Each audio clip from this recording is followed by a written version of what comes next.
I'm Anil Kumar, and with the help of few videos, we'll learn how to solve a trigonometric equation in a given interval. Solve for x in the interval 0 to 2 pi, cos square x equals to sine square x plus sine x. So this is a very basic equation in sine and cosine. Let us see how to solve it. One way to solve this is to write cos square x in terms of sine square x. Then we'll have quadratic equation in sine x, right? So let's do that. So let's write cos square x as 1 minus sine square x. Then we have 1 minus sine square x as equals to sine square x plus sine x. Now we can bring everything to the right side, so we get 0 here, and then we have sine square x already here. We'll bring this one also, plus sine square x. We have sine x here, minus 1. So that is how we can get all the terms on the one side and combine like terms. 2 sine square x plus sine x minus 1. That is a quadratic equation in sine. Now we can factor this. We need product as minus 2, sum as plus 1. So we could write this as 2 sine square x. So factoring techniques, right? So we could write this as 2 sine x minus sine x. 2 sine x minus sine x. That is sine x. Why did we do so? We need product as minus 2 and sum as plus 1. So that is a factoring technique, right? So now we can take 2 sine x common. We are left with sine x plus 1 here, plus 1 common, sine x plus 1 here. Now you can take sine x plus 1 common, so you get sine x plus 1. You get 2 sine x plus 1, right? So that is the factored form of the quadratic equation in sine, from where we'll get all our solutions, right?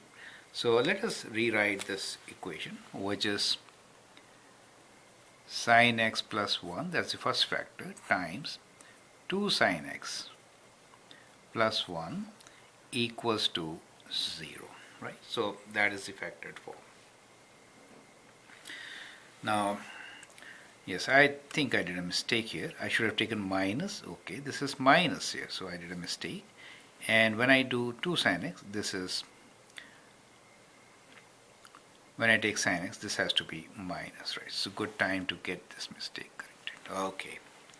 So it is 2 sine square x plus 2 sine x minus sine x minus 1. We take minus common. Then we get sine x plus 1 in the bracket. So when you take sine x plus 1 common, you get 2 sine x minus 1, right? So that is how it should be, right? So that gives us possible solutions for sine x plus 1 equals to 0. That means sine x equals to minus 1.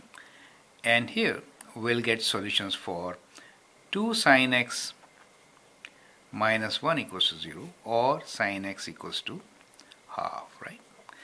And the domain which we are working on is 0 to 2 pi, one cycle, right?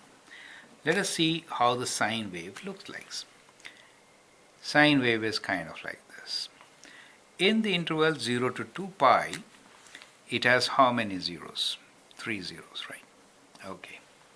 How many minus 1? It is minus 1 only at one point, right? So this is minus 1. And the value here is 3 pi by 2. So this value is 3 pi by 2 in this domain. How about sine x being half? Sine x is half at these 2 points. Do you see that? These 2 points. So in such case, what we can do is, we could use calculator, find what is inverse, or we could use our special triangle, right? So first what we will do is, sine x is equal to half in 2 quadrants. That means we are looking for 2 values. Let us find the related acute angle first. So let us say that the acute angle for us is beta. So what is beta equals to? So beta equals to sine inverse of half, right? Which is how much? You could use special triangles. Let me sketch one as a reminder. Most of you know about it. So in this triangle, the sides are 1, 2, square root 3, and these angles are pi by 3, pi by 6. So for sine of pi by 6, we get half. So beta is pi by 6. That is the acute angle. The other angle, which is the second solution, is here, right? Is pi minus pi by 6. That is 5 pi by 6. So we get two values for x.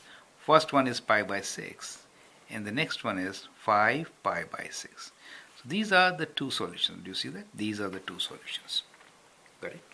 Combining these with the previous one, where we got x equals to minus 1 at 3 pi by 2, we have three particular solutions for this particular equation. So one is here, the two are here.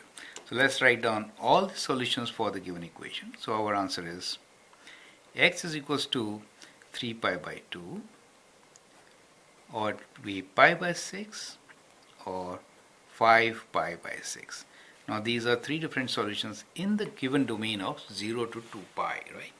So that is how you should be doing this kind of question. I hope that helps. Thank you.